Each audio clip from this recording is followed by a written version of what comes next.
നമസ്കാരം. ഞാൻ doctor Lakshmi S Menon.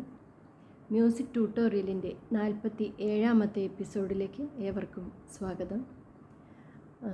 കഴിഞ്ഞ വീഡിയോയുടെ അവസാനം ഇട്ട മ്യൂസിക്കിൻ്റെ വീഡിയോയുടെ കമൻറ്റ് ബോക്സിൽ മോഹനം വർണ്ണം പഠിപ്പിക്കാമോ, അത് എത്രയും പെട്ടെന്ന് വേണം എന്ന് ഒരു കമൻ്റ് ഉണ്ടായിരുന്നു.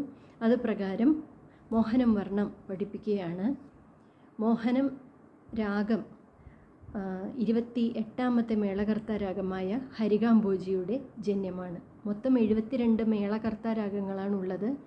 ഈ 72 മേളകർത്താ രാഗങ്ങളെ മാതൃരാഗങ്ങൾ എന്ന പേരിൽ അറിയപ്പെടുന്നു. അതിനകത്ത് 28ാമത്തെ മേളമായ ഹരികാംബോജിയുടെ ജന്യമാണ് മോഹനരാഗം. അതിൻ്റെ സ്വരസ്ഥാനങ്ങൾ, അതൊരു ഔഡവ രാഗമാണ്. സ്വരസ്ഥാനങ്ങൾ ഷഡ്ജം, ചതുർശ്രുതി ഋഷഭം, അന്തരഗാന്ധാരം, പഞ്ചമം, ചതുർശ്രുതി ധൈവതം. അതിൻ്റെ ആരോഹണ അവരോഹണം പാടി നോക്കാം. സരി ഗ പധ സാ സാധാ പഗരി സാ, സരി ഗ പധ സാ സാധാ പഗരി സാ, ഗ ഗരി സാ സരി രി ഗ ഗരി രി. ഒന്നുകൂടി പാടാം. ഈ വർണ്ണങ്ങൾക്ക് ഒത്തിരി പ്രത്യേകതകളുണ്ട്. വർണ്ണത്തിന് പല്ലവി, അനുപല്ലവി, ചിട്ടസ്വരം, ചരണം, ചരണസ്വരങ്ങൾ എന്നീ അംഗങ്ങളാണ് ഉള്ളത്. അതുപോലെ തന്നെ പൂർവഭാഗവും ഉത്തരഭാഗവുമുണ്ട്. പൂർവാംഗത്തിൽ വരുന്ന ഭാഗങ്ങളാണ് പല്ലവി, അനുപല്ലവി, ചിട്ടസ്വരം. ഉത്തരഭാഗത്തിൽ വരുന്നതാണ് ചരണവും ചരണസ്വരങ്ങളും. പൂർവഭാഗം നമ്മൾ 2 കളയിൽ പാടും. അതിൻ്റെ ഉത്തരഭാഗം ചില സ്ഥലങ്ങളിൽ 2 കളയിൽ പാടും, ചിലപ്പോൾ 1 കളയിലും പാടാറുണ്ട്. നമുക്ക് പൂർവഭാഗമാണ് ആദ്യം പഠിക്കേണ്ടത്. പല്ലവിയിൽ 2 വരികളാണ് വരുന്നത്. ഗ ഗരി സാ സരി രി ഗ ഗരി രി. ഒന്നുകൂടി പാടാം. ഗ ഗരി സാ സരി രി ഗ ഗരി രി, സരി ഗരി സരി സധ.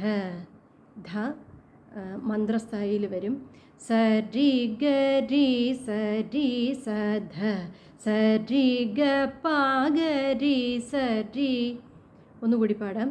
ഗ ഗരി സാ സരി രി ഗ ഗരി രി, സരി ഗരി സരി സധ, സരി ഗ പാഗരി സരി.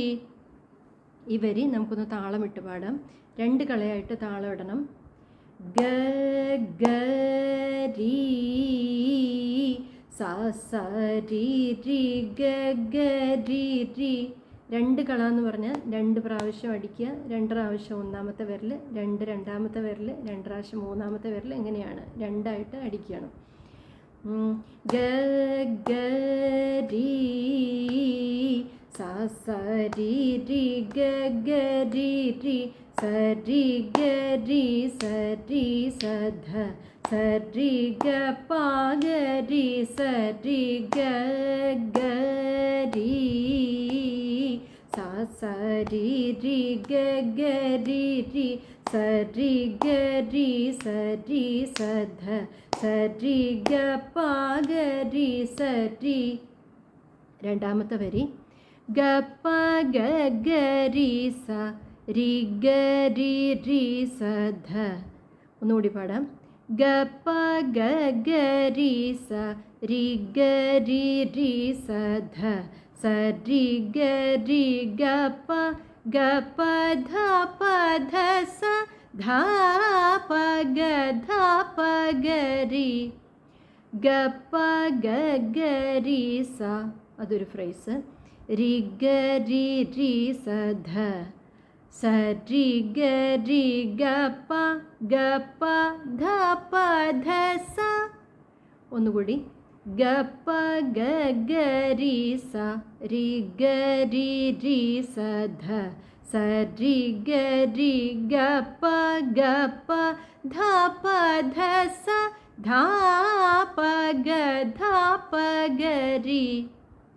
ഒരു പ്രാവശ്യം കൂടി പാടാം. ഗ പ ഗ ഗ രി സ രി ഗ രി രി സ ധ സ രി ഗ രി ഗ പ ധ പ ധ സ ധാ പ ഗ ധാ പ ഗ രി. താളമിട്ട് പാടാം.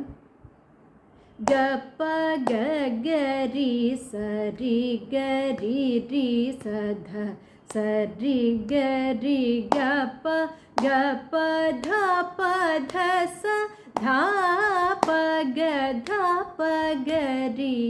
ഒന്നുകൂടി പാടാം. ഗ പ ഗ ഗ രി സ രി ഗ രി രി സ ധ സ രി ഗ രി ഗ പ ധ പ ധ സ ധാ പ ഗ ധാ പ ഗ രി. നമുക്ക് ഇത്രയാണ് പല്ലവിയുള്ളത്. 2 വരിയാണ് പല്ലവിയിൽ ഉൾപ്പെടുന്നത്. 1ഉം 2ഉം വരികൾ ചേർത്തൊന്ന് പാടി നോക്കാം. ഗ ഗ രി സ സ രി രി ഗ ഗ രി രി സ രി ഗ രി സ രി സ ധ സ രി ഗ പ ഗ രി സ രി ഗ ഗ രി സ സ രി രി ഗ ഗ രി രി സ രി ഗ രി സ രി സ ധ സ രി ഗ പ ഗ രി സ രി ഗ പ ഗ ഗ രി സ രി ഗ രി രി സ ധ സ രി ഗ രി ഗ പ ധ പ ധ സ ധാ പ ഗ ധാ പ ഗ രി ഗ പ ഗ ഗ രി സ രി ഗ രി രി സ ധ സ രി ഗ രി ഗ പ ധ പ ധ സ ധാ പ ഗ ധാ പ ഗ രി. ഇത്രയും വരെയാണ് ഇന്ന് പഠിപ്പിക്കുന്നുള്ളൂ. അനുപല്ലവി ഭാഗം അടുത്ത ക്ലാസ്സിൽ പഠിക്കാം. എത്രയും പെട്ടെന്ന് അടുത്ത വീഡിയോ ഇട്ടേക്കാം. അപ്പം ഇത്രയും ഭാഗം എല്ലാവർക്കും മനസ്സിലായി എന്ന് വിശ്വസിക്കുന്നു. നന്ദി.